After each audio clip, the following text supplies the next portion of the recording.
নমস্কাৰ স্বাগতম জনাইছো শিক্ষালৈ মই মিতালীয়ে এবাৰ আমাৰ মাজলৈ আহি আছে 5 জুন তাৰিখ অৰ্থাৎ বিশ্ব পৰিৱেশ দিৱস গতিকে মই লৈ আহিছো আজি আপোনালোকৰ সন্মুখলৈ পৰিৱেশ আৰু পৰিৱেশৰ সচেতনতা সম্পৰ্কত কিছু কথা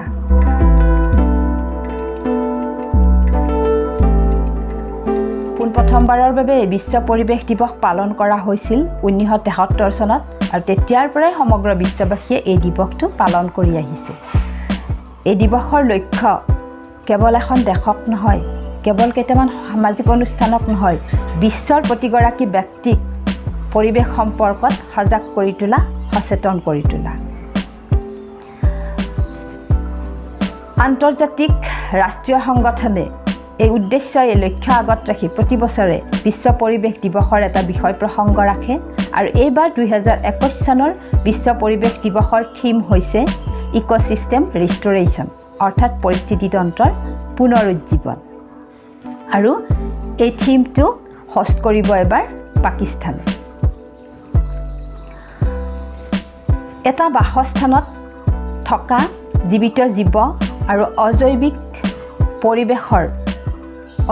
পৰিৱেশে পাৰস্পৰিক সম্পৰ্ক ৰক্ষা কৰি এককভাৱে ক্ৰিয়া কৰাকে ইকোলজিকেল সিস্টেম যাক চমুকৈ ইকোসিস্টেম বুলি কোৱা হয় এই পৰিস্থিতি তন্ত্ৰৰ ভিতৰত সোমাই থকা জীৱিত প্ৰাণী অথবা অজৈৱিক পৰিৱেশৰ প্ৰতিটো উপাদান বৰ্তমান সময়ত সংৰক্ষণ আৰু পুনৰুজ্জীৱনৰ অত্যন্ত প্ৰয়োজন হৈ আহিছে কিয়নো আমাৰ পৰিৱেশে বৰ্তমান এই উপাদানসমূহৰ অভাৱৰ বাবে ভাৰসাম্যতা হেৰুৱাইছে আৰু যাৰ ফলত বছৰি বিশ্বত 15 নিযুত মানুহে খাদ্যৰ অভাৱত মৃত্যুবৰণ কৰি আছে 1.2 বিলিয়ন মানুহে পৰিষ্কাৰ পানী খাবলৈ নাপাই মৃত্যুৰ মুখত পৰি আছে আৰু 108 কোটি মানুহে বায়ু প্ৰদূষণৰ ফলত মৃত্যুৰ মুখত পৰি আছে গতিকে আমি শেষ সময়ত আহি উপস্থিত হৈছোঁ যদিহে আজি পৰিৱেশ সম্পৰ্কত সচেতন নহওঁ পৰিৱেশৰ উপাদানসমূহক আমি সংৰক্ষণ নকৰোঁ অথবা পুনৰুজ্জীৱনৰ ব্যৱস্থা নকৰোঁ তেনেহলে আমিও হয়তো এদিন ভোকৰ ভাত পিয়াহৰ পানী অথবা মুকলি বতাহত উশাহ ল'বৰ কাৰণে ককবকাই থাকিব লাগিব গতিকে আমি সকলোৱে সচেতন হোৱা হওক পৰিৱেশ সম্পৰ্কত সেউজীয়াবোৰ আমি পুনৰ বঢ়াই তুলো কেৱল সেউজীয়া বঢ়াই তুলিলেই পৰিৱেশৰ ভাৰসাম্যতা ৰক্ষা নহয় পাহাৰ পৰ্বতবোৰ ধ্বংস হৈ গৈ আছে ধ্বংস কৰি গৈ আছে মানুহে নিজৰ বাসস্থান তৈয়াৰ কৰিবৰ বাবে কিন্তু পৰিৱেশৰ এই উপাদান পাহাৰ পৰ্বতবোৰো আমাৰ অত্যন্ত প্ৰয়োজনীয় মাটিৰ সাৰুৱা অৱস্থা নোহোৱা হৈ গৈ আছে আমি ব্যৱহাৰ কৰা বিভিন্ন ধৰণৰ সাৰৰ বাবে গতিকে আমি ঘৰুৱাভাৱে তৈয়াৰ কৰা সাৰ প্ৰয়োগৰ ক্ষেত্ৰত বা গৰুৰ গোবৰ ব্যৱহাৰ কৰি খেতি কৰাৰ ক্ষেত্ৰত গুৰুত্ব প্ৰদান কৰাৰ সময় আহি পৰিছে ঠিক তেনেদৰে যাতায়াত ব্যৱস্থাৰ পৰা আমাৰ পৰিৱেশলৈ যথেষ্ট বেছি পৰিমাণে কাৰ্বন পদাঙ্ক গৈ আছে কাৰ্বন ডাই অক্সাইডৰ পৰিমাণ আমাৰ পৰিৱেশত বৃদ্ধি হৈ গৈ আছে গতিকে আমি যাতায়াত ব্যৱস্থাৰ ক্ষেত্ৰতো সীমিত হোৱাটো অত্যন্ত প্ৰয়োজনীয় হৈ আহিছে ব্যক্তিগত বাহন ব্যৱহাৰ নকৰি যদি আমি ৰাজহুৱা বাহনত আহ-যাহ কৰোঁ তেনেহলে নিশ্চয় আমাৰ পৰিৱেশলৈ কাৰ্বন পদাঙ্কৰ পৰিমাণ যাতায়াত ব্যৱস্থাৰ ফালৰ পৰা যথেষ্ট পৰিমাণে হ্ৰাস পাব ঠিক তেনেদৰে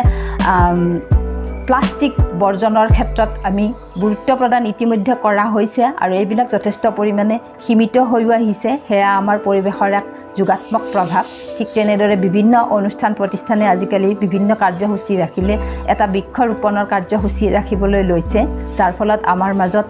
আগৰ তুলনাত পৰিৱেশ সম্পৰ্কত সেউজীয়া সম্পৰ্কত মানুহ সচেতন হোৱা দেখা যায় এইটো এটা আমাৰ পৰিৱেশৰ যোগাত্মক প্ৰভাৱ এতিয়া আমি খাদ্য সম্পৰ্কত সচেতন হোৱাৰ অত্যন্ত প্ৰয়োজন হৈ পৰিছে খাদ্য সামগ্ৰী আমি সংৰক্ষণ কৰাৰ প্ৰয়োজন হৈ পৰিছে আমাৰ আমিষ আহাৰৰ পৰা পৰিৱেশলৈ যথেষ্ট বেছি পৰিমাণে কাৰ্বন পদাচিহ্নৰ গুচি যায় যে গতিকে আমি সেই আহাৰখিনি কিছু পৰিমাণে সীমিত কৰি অনাৰ সময় আমাৰ আহিছে আমি নিৰামিষ আহাৰ খোৱাৰ ওপৰত গুৰুত্ব প্ৰদান কৰাটো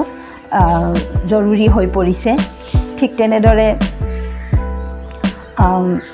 সাৰৰ ক্ষেত্ৰত মই ইতিমধ্যে ক'লোৱে বা বেলেগ তেনেকুৱা